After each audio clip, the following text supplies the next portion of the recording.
WB5VQX. This is JI3IBK. Thank you for your coming back to my call.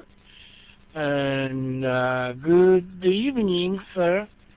My name is Masa, Mike Alpha Sierra Alpha. Nice to meet you. And my located is Kyoto City in Japan. So back to you, WB5VQX from JI3IBK. Over.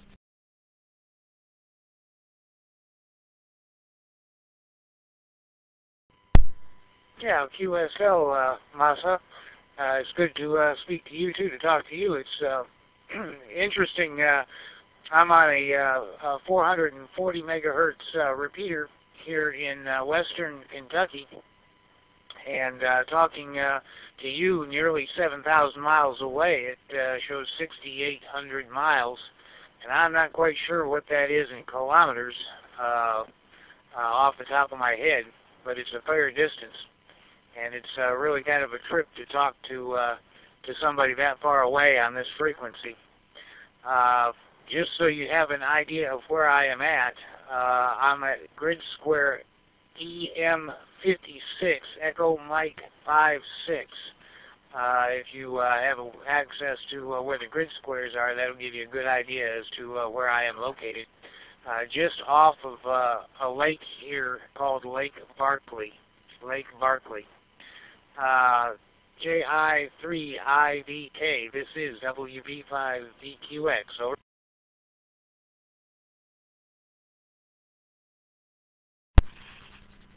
WB5VQX from JI3IBK.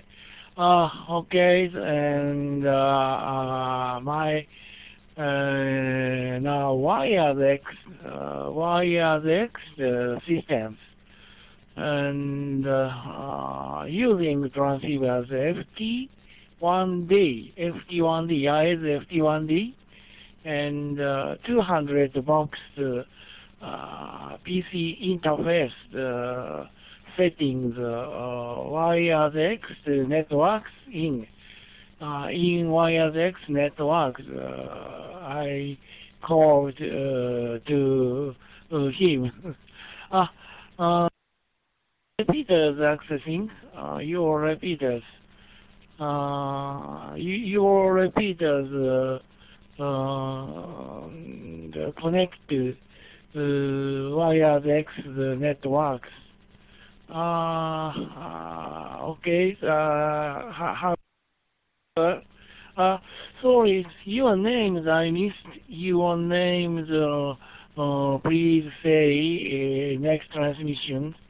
WB5VQX JI3IBK. Go ahead, sir.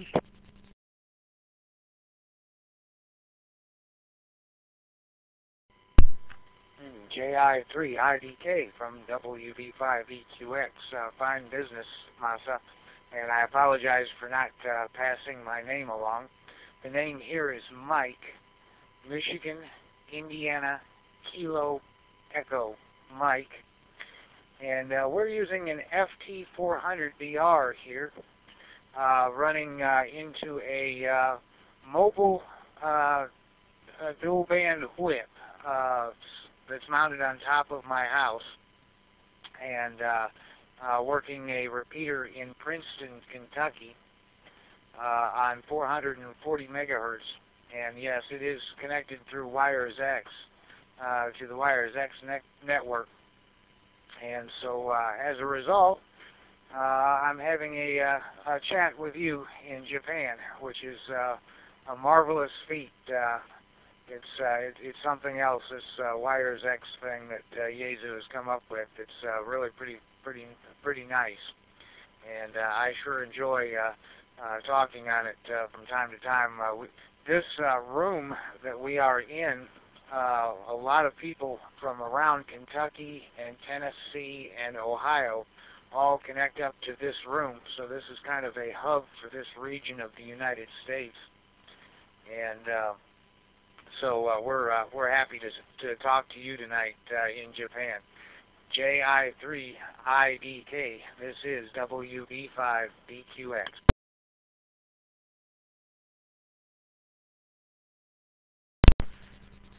WB5VQX from JI3IBK. And your name is your name is Mike. Mike Italy Kilo Echo.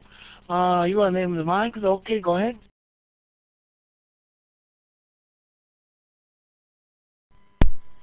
QSL, that is correct. That is my name, Mike. Mike Italy Kilo Echo. Mike. That is correct. Go ahead.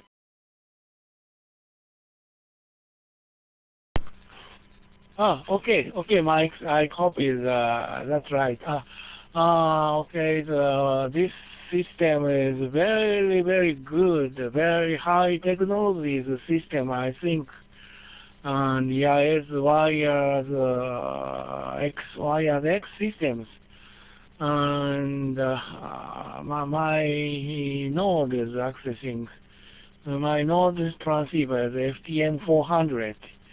FTM400 and HRI 200 box interface, PC interface settings, wires networks in room.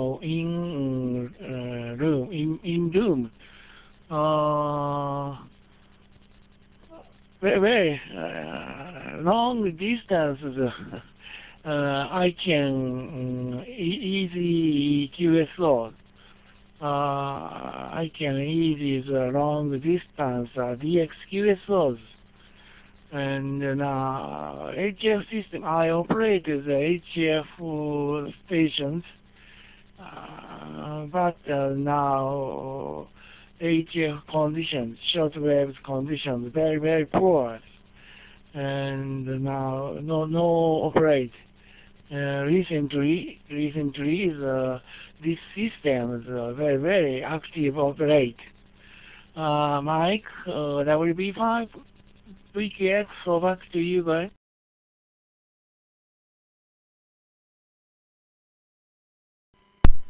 JI3IBK from WB5VQX.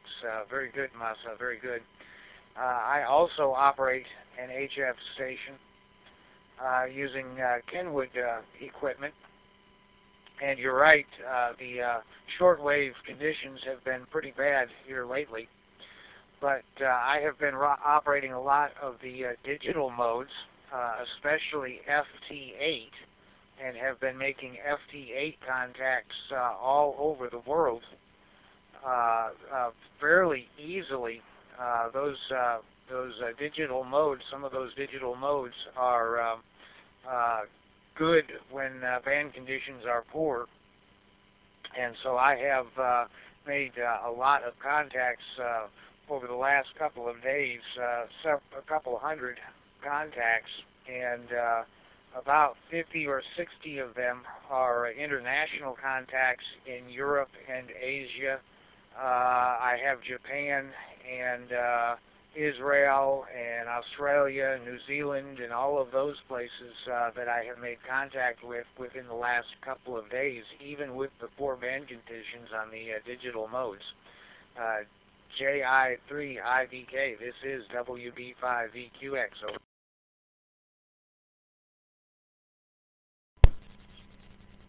Rogers, Mike, your information I copied. You also HF shortwave stations. You operate the HF stations. HF very, very good, and I think that condition is very poor. Propagation, HF propagations are no good. I saw this system very enjoyed. Very easy DX QSOs. Today is first time. Today is first time this wires X room. First time connect to this room. every day is connected wireless X, America Link, many America stations and JA stations connected. This room is no JA stations, but but very fast response. You are very fast response to me. Very happy, very good. I'm happy today. But WB5VQX, Mike and my local weather conditions. Today's weather conditions rains, and the temperature is 28 degrees centigrade. 28 degrees centigrade. It's very high humidities. No comfortable days. Mike, so back to you. Go ahead.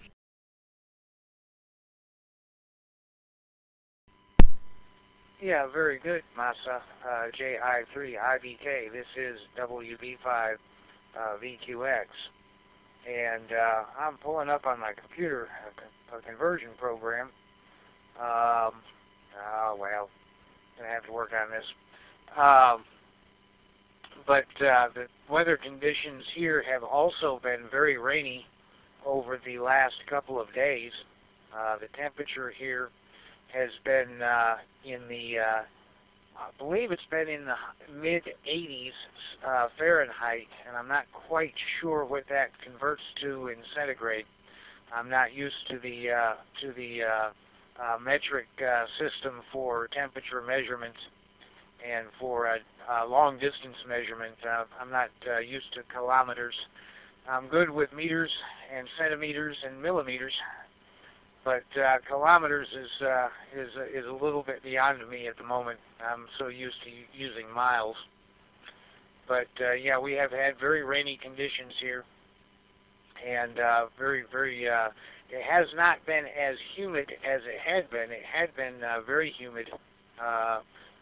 Temperatures in the mid-90s Fahrenheit with humidity in the 70 to 80% range, so that the temperature, the actual temperature, the way it felt, was up around 100 or above Fahrenheit. So it has been very poor weather conditions.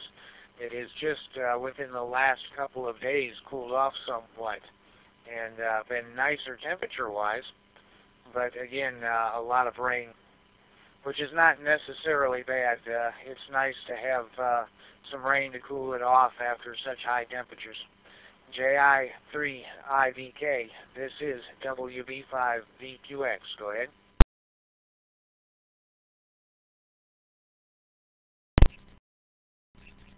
WB5VQX from JICIBK. Okay, Mike, and your weather information. Okay, same weather. You're raining,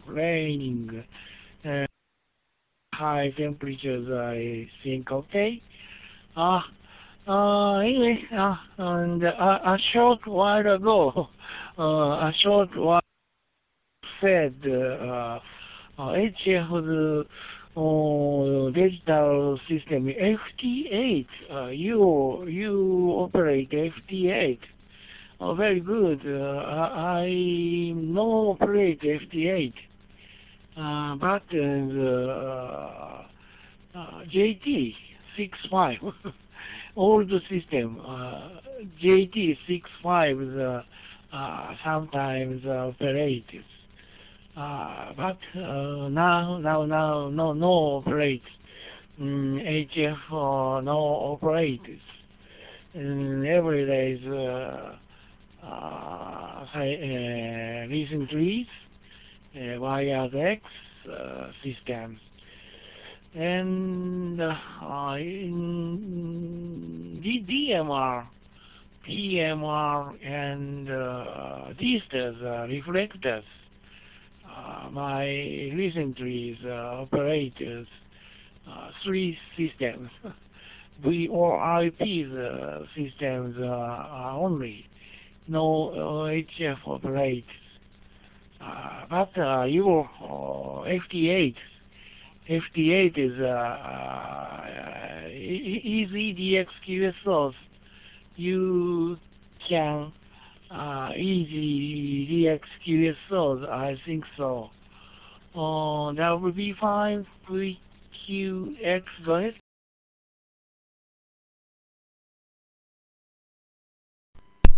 Yeah, very good, Masa. Yeah, I do operate a lot of FT8. I have operated a little bit of JT65, but there is not much activity visible on the HF bands on JT65 from my QTH. A whole lot more activity on FT8, so that is where I have been operating mostly. I also am trying to get my computer system set up properly. I've got some sort of audio problem I haven't figured out yet to operate teletype, RTTY, and some of the other digital modes like Olivia and Contestia and some of the other digital modes as well. I've always been kind of a fan of digital modes. I have been a ham radio operator for, what is it, a little over 40 years. My first license was in 1976. And back in those early days of my amateur radio operating career, I operated a lot of teletype. Of course, that was before some of the modern digital modes came about. And really enjoyed that mode of operation. So I'm trying to get some other digital modes up and running where you can have more of a QSO than just the FT8 or JT65 style short exchanges. I do enjoy talking to other people and hearing what they have to say and learning about them and their cultures and whatnot. And so I do enjoy the more lengthy QSO than I do the short exchanges. But the short exchanges do nicely for racking up points for like DXCC awards and Wordall States awards and such like. And so I've been operating a lot of that. It's interesting mode, very fast-paced, faster than JT65. JT65 has a 1-minute transmit-receive cycle, whereas FT8 is 15 seconds. So the pace is much faster on FT8. JI3IDK, this is WB5VQX. Go ahead. Oh, okay. Okay, Mike, your information very good. You long times enjoy the ham radios. For 14 years ago, and long times, old men, old comers, very, very good, wonderful stations. You are very good, I think. I begin the ham radios about 35 years ago. 35 years ago, and HF, very, very active, the HF operate, but now recently no operate. Sometimes operate, and my main band is 40 meters band, and sometimes band 20 meters bands operate, and HF is very, very enjoy. I like to HF stations, HF systems. Uh, uh, okay, Mike, today is the first time QSOs and long QSOs. Thank you very much. Next time the QSOs, I'm looking forward to the next time QSOs. I hope to see you again. Please, your final send to me. Go ahead, Mike.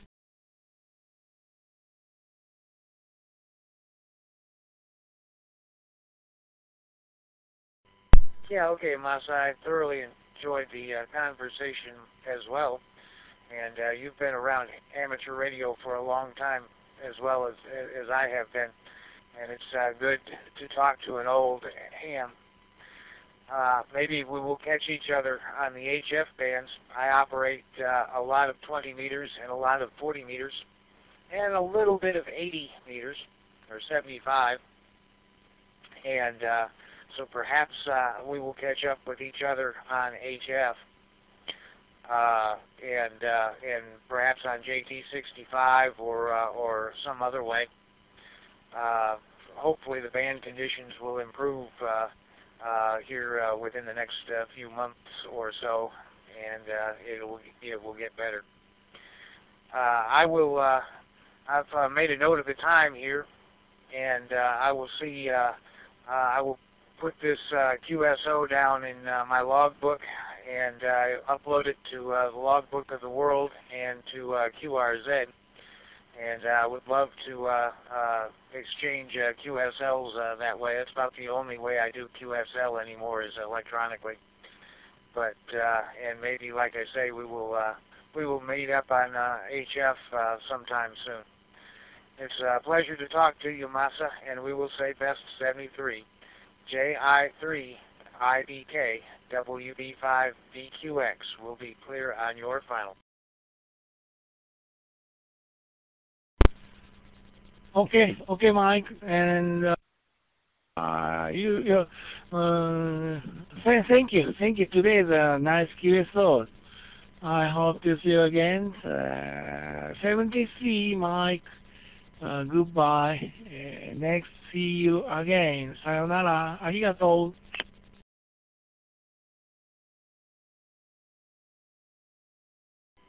Sayonara, Masa.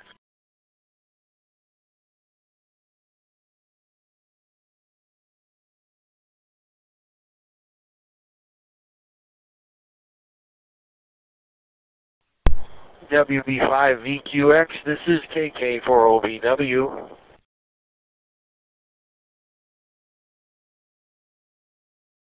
KK4OVW, WB5VQX, what's up, Randy? Hey, Mike, just heard you in there talking to a fellow from Japan there. I'm driving here. I'm up here in Smyrna, Tennessee. I'm going through the 300 repeater up in Gallatin, but heard you in there. Everything going all right your way today?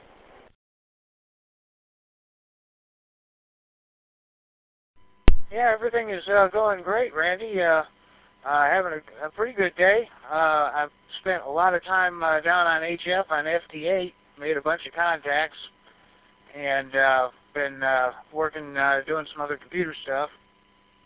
And in fact, I was in the middle of doing some FT8 stuff when Masa called, and nobody came back to him right away. So I figured, well, somebody needs to come back. Somebody took the trouble of looking up our room all the way from Japan. It deserves at least a QSO. And so I came back and had a wonderful QSO with him. Interesting fella. And hopefully maybe I'll catch up with him on HF at some point in time. KK4OEW, WB5VQX. WB5VQX, KK4OVW. Well, good business there, Mike. That's awesome. I just caught the very end of his. I've seen his call sign before on America's Lincolnet, I think, and I'm glad he got in there and made the QSO with you. But I was just driving here, and I just let's see if there's anybody in the Princeton room. So I dialed in the off the repeater here in Gallatin. So. Have you talked to your dad up there in Alaska? Is he enjoying it, or have you talked to him at all?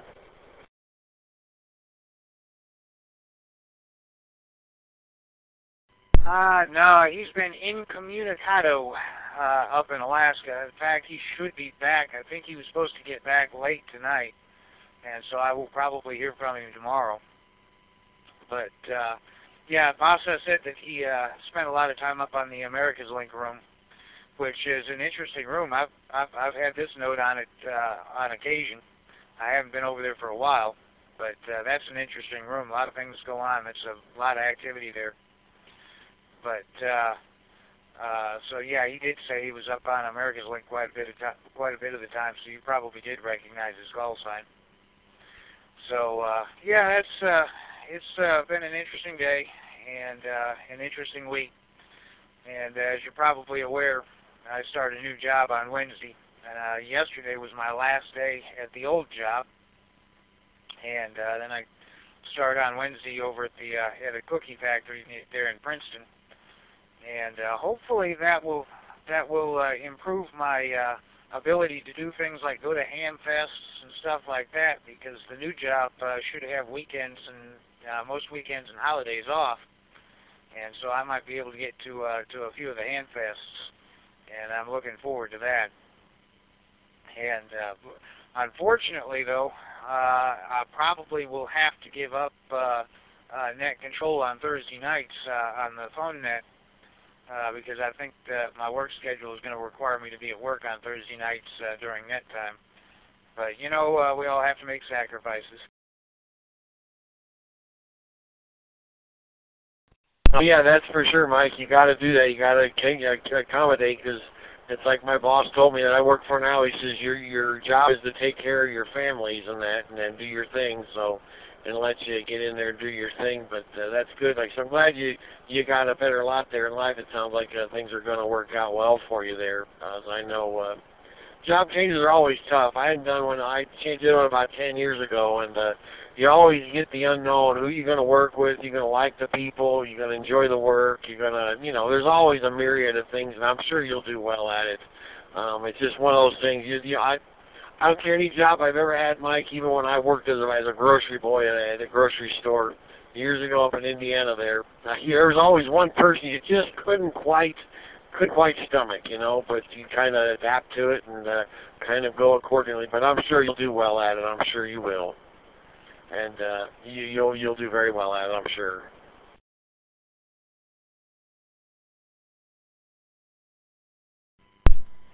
Yeah, it seems like every job has those people. Unfortunately, my job situation has not been that stable.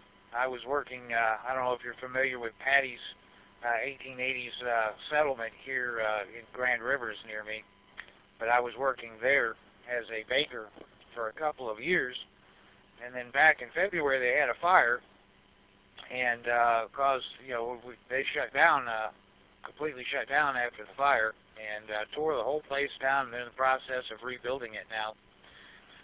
But as a result, I had to go find another job, and the job I found was seasonal, and that was at the marina I've been working at, and so I knew going in it was seasonal and that I was going to have to find another job coming out, but at least that was a little bit more controlled. I knew what was up, and I knew when I needed to start looking and whatnot, and I was able to find another job to work out the transition from the restaurant to the marina closing up for the season and a new job.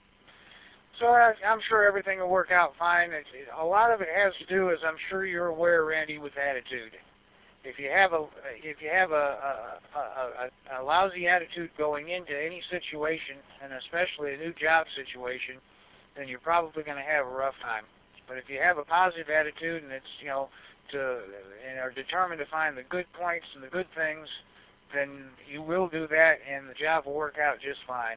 And I've learned that over the years, and found that to be very true. In fact, when I was in the Army, I got stationed to a couple of places that everybody said were lousy places, and I was determined to find something good and something enjoyable, and sure did. All those places that were lousy places that everybody said was lousy places to be, I enjoyed absolutely thoroughly, and had a great time. And so it's all in your state of mind. If you're determined to make good out of it, then it'll come out all right. KK4OVW WB5VQX.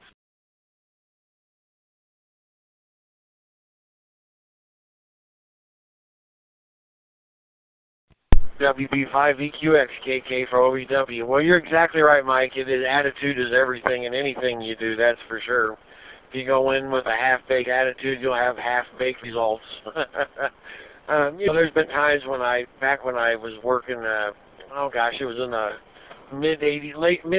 mid-90s. I worked in Detroit, and then I worked over in northern Ohio, and then I moved over to Chicago, and I hated it up there. I hated the hustle and bustle.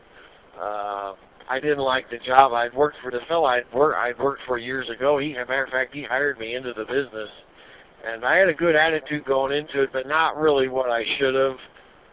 But the job was really one of those. It was not very stable, and the way they had decreasing sales and losing the customer base.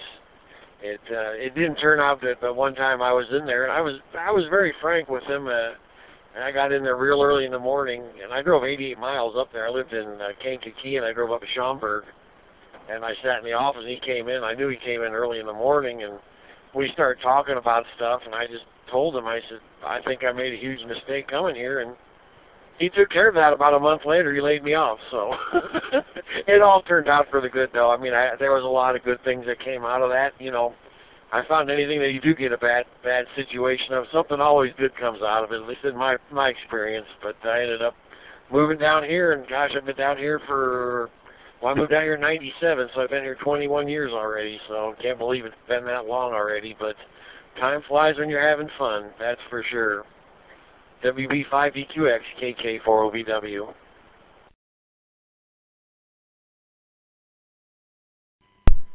Yeah, fine business, Randy. Well, as you may be aware, I was in Texas for a long time, and I've lived in the Dallas-Fort Worth area, in the Houston area, the Austin area, all the big towns, El Paso, and I am grateful, very grateful, to be up here in Kentucky in the rural area, away from all that hustle and bustle, and in a more relaxed, laid-back atmosphere. Everybody is more friendly up here by far. If you waved at somebody going down the road in Texas, they look at you really weird. But here, if you don't wave at them, they look at you really weird, like, what's wrong with that dude? So I really enjoy the atmosphere up here, and the fact that it's a lot more laid back and a lot more relaxed, and it's a lot more enjoyable for me. And so I'm pretty happy here and content to stay here for a good long time. So I understand not liking the hustle and bustle. I've been to Chicago, and Chicago's one of those cities. It's fast-paced and everything happening all at the same time. And it's hard to keep up, and it's stressful to keep up. And I like this more relaxed atmosphere up here. And so there it is. And that fire at Patty's is undoubtedly and unquestionably a bad thing, but ultimately it's going to turn out good for me. If it hadn't happened, I would never have left Patty's, and I'm going to be in a better situation with the new job than I ever would have been with Patty's. As much as I like Patty's, they paid fairly well for what I was doing, and the people were good, and it was a good place to work.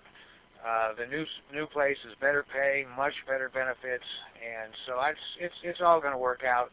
In fact, I'm even planning on working out going back to college, because the new place has an educational benefit where they will pay for the tuition for college. And I'm planning on going back and getting my EE degree. So I'm looking very much forward to that. So, it all comes around. It's, you just got to be patient and wait for the good things to come, and then take those opportunities when they happen. KK4OVW WB5VQX.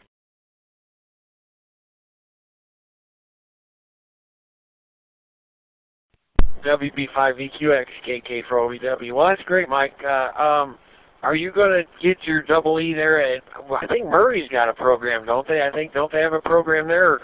I mean, now you can take it just about wherever you want to anymore with doing everything online. But I'm not sure if Murray has got a double E program. Do you know that they do or not?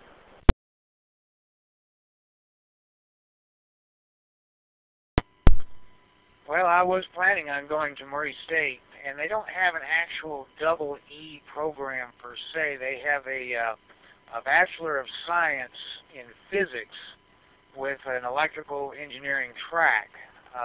So it's equivalent to an electrical engineering degree at other colleges or other universities. But and you're prepared to be an electrical engineer when you graduate. But they don't actually call it an electrical engineer bachelor. They don't actually call it a BSEE. It's a Bachelor of Science in Physics with concentration in electrical engineering. Is basically how it works out, I guess. But that's where I'm planning on going. It's not very far from me, and I already have a bachelor's degree, so the first 2 years are covered. It won't take me but 2 or maybe 3 years to get the degree there, and then I'll move on into an engineering position, maybe at the factory, maybe someplace else, but move into an engineering position and be making even more money, and be able to afford bigger toys, bigger ham station and whatnot. KK4OVW, WB5VQX.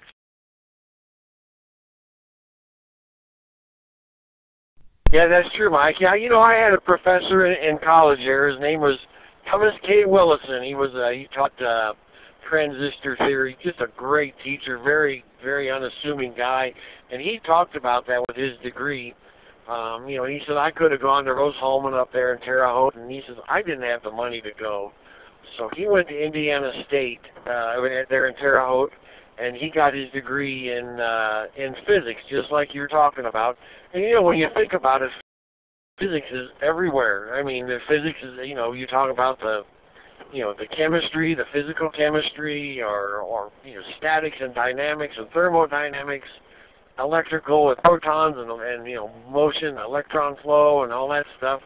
Everything is related to physics, so I could definitely see. And he said, it really after the first job, he preached that to us. He said, after your first job and you get established somewhere, it helps to have the degree, but where it says it's from doesn't make a big difference. And he was really right. I have to agree with him. Like I said, he was a great professor up there, and like I said, you'd meet the guy, and you wouldn't guess he was a professor. He just came in just dressed in dungarees, and he just didn't come across as a professor type, but he had a lot of wisdom, and I'll never forget him. And there's some other ones there too that I had. Another one his name was Frank Burley. He was a retired fella from Western Electric up there in Indianapolis, and he helped me get through the general circuit AC or DC circuit analysis. He was great. You could go up to his house. He lived up on the northeast side of Indianapolis. We'd go up there, and we'd sit up there, and he'd write up problems and do it. It was really, really fantastic, and I owe a lot to those two guys. I said they really gave you a lot of wisdom that imparted and stuck to me even to this day. So I'm sure you'll do well. Like I said, it's always good too to have you've got the degree already, so you've got your English, your composition, your math, and all that basic stuff all out of the way. So that'll help quite a bit, and hopefully they won't get you too much and say, well, you need to take this again or that again. I knew that was quite a deal. Some of them had to do this for years. This was back in the 80s, so I said it'll all work out. It always does. And there's another gal up there. I'm getting Dynaflow here, but up in Scottsville, she's a technologist up there. Her daughter just graduated from Rose-Hulman. She got a scholarship. She did very well, and she's working at the Corvette plant there in Bowling Green. So they said she's done very well at it. So it does pay off, Mike. I know there's times when you sit there studying and you go, I don't know if I want to do this, but it does.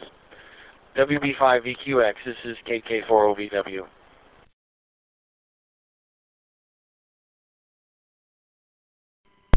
Yeah, fine business, Randy. Well, Dynaflow doesn't bother me too much. Obviously, I get into Dynaflow a little bit, and you know my dad, so there you go.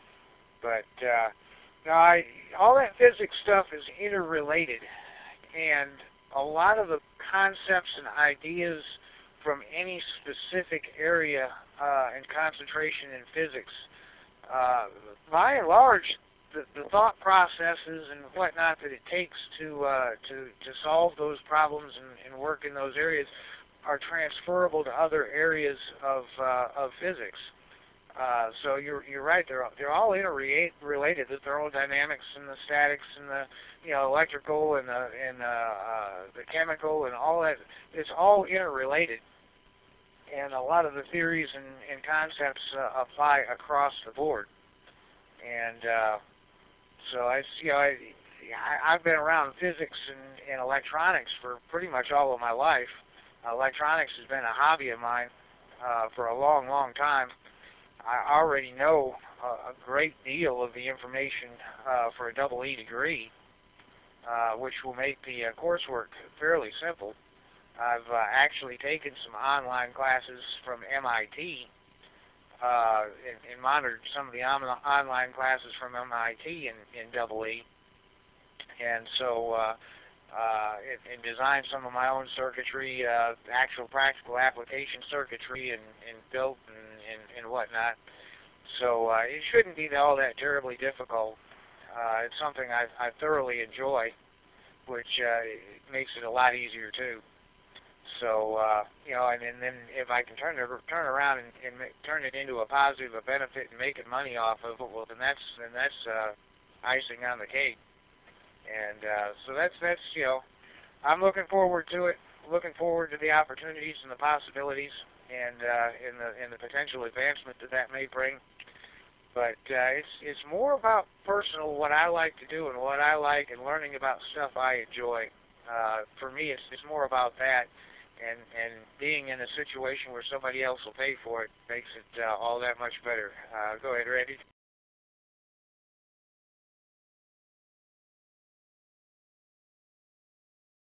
Yeah, I know what you mean, Mike. It's like what I do sometimes when I'm up there. I'm working late at a place up there somewhere, working on a problem, and I sit there and I'm tearing this stuff apart, and I'm like sitting there and I'm like going, why do I do this? But I do like it. I've done this for the job I've done. I've done it for going on 30 years now. I've just started 30 years this past year. I did doing this, and I sit there and go, well, I must like it. Either that or I'm a very non-committal person as far as whether I like something or not. But I take stuff apart and put it back together and get it to work. And I think one of the most rewarding calls I ever had one time, I was coming back from East Tennessee. I was driving over here, and I got a call over in Franklin, Tennessee, just south of Nashville here, and they called me and they told me what the problem was, and I had a good idea what it was.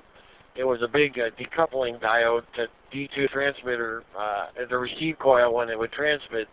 And I got to the site, and that was a problem. I found it was shorted, and I replaced it. And I just always remember that patient sitting there going, he was in pain. The gal, she was in pain. She was in excruciating pain with her back, and she just said, I really appreciate you getting here that quick to fix this so I can get this taken care of. And that was just one of the most memorable calls I had. I always remember that. It's like, you sit there and you fuss about stuff sometimes, but that actually made it think, yeah, this is worth it. That's for sure. It made you feel somewhat appreciated. And I'm like more of a, not in a financial way, but in a gratuitous way, as far as someone actually appreciating what you did and letting you know verbally that you actually helped someone with their diagnosis. That was pretty cool.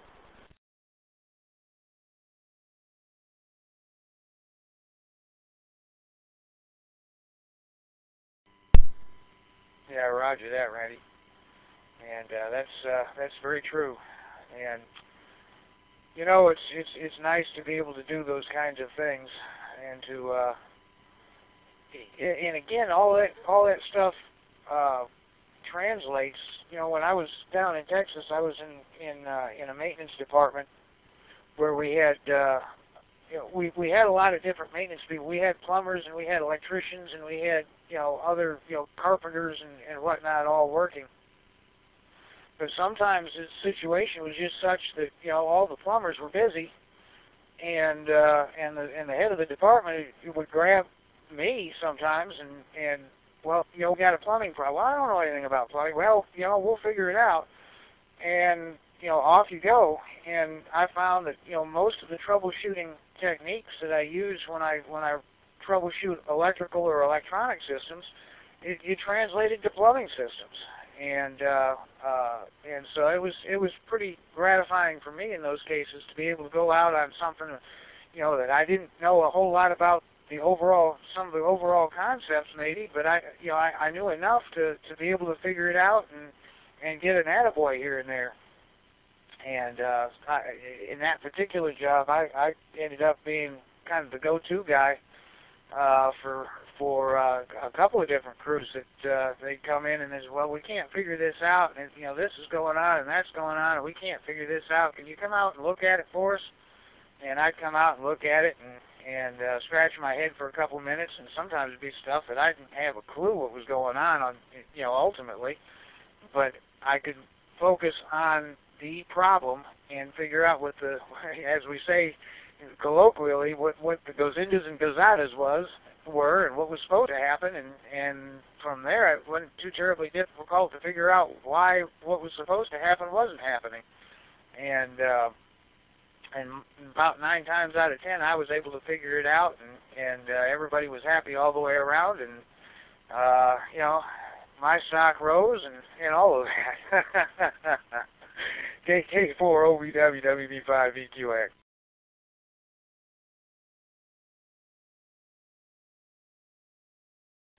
WB5VQX KK4OVW. Yeah, well, that's the thing about it. You know, that's what keeps the spice of life going there, Mike. So it's pretty neat stuff indeed. So, well, hey, I'm going to back out here. I'm going to turn the repeater back over to the Nashville group here. But good talking to you today, and hopefully get to meet you soon here at a Hamfest. Maybe we'll get to meet you down here in Bowling Green or something. Maybe coming up here. Gosh, it'll be here before you know it. I wish I could go to Richmond, but I won't make it this year. I got to be back for a doctor's follow-up appointment this next week up in Indiana for this arm. Hopefully get released and go full time. But I'll say 7-3 to you, bud, and tell your dad hello when he gets back. And I'm sure he'll have some great stories to tell of Alaska. If you ever get a chance to go, Mike, it's an absolutely beautiful place. I went about 10, 12 years ago and thoroughly enjoyed it. It's just so expansive and so big. You just can't. Pictures don't do it justice. But anyway, bud, I'll let you get back at it there. It's great talking to you again, as I said. So you have a good night, and I'm sure we'll talk soon. WB5VQX, this is KK4W. I'll be clearing your final, bud. Okay, fine business, Randy. We'll let you go. And I'll pass along to Pops when I hear it, or when I see him, or when I email him, or however it is we end up communicating. I'm sure I'll hear from him within the next day or so. But, and we'll catch up with you on the net, I'm sure. You know, I check in, of course, from time to time. I'll check in more frequently now that I've got the remote station working up here pretty well. I still have an issue with the amplifier. When I kick the amplifier on, it kicks the remote off sometimes. It seemed I'm getting RF into something. I thought it was the router, but I have an indication. I was in the station when it happened a couple of days ago, and I have an indication it may be getting into the computer. But in any event, as long as I keep the amplifier turned off and run 100 watts, well, I don't have any problem at all. And, of course, on FT8 and the digital modes, I'll run a lot less than that. So we'll let you go, Randy. Pleasure talking to you, and we'll catch up with you a little later on down the logbook. KK4OVW sign. This is WB5VQX. We'll be clear. Okay, Mike, again, thanks again for the QSO, and you'll love that FT8. It's a lot of fun. It's about the only thing you can get anymore as far as contact reasonably battered CW. But anyway, have a good one, bud. Have a great evening. We'll talk to you soon. This is KK4OVW.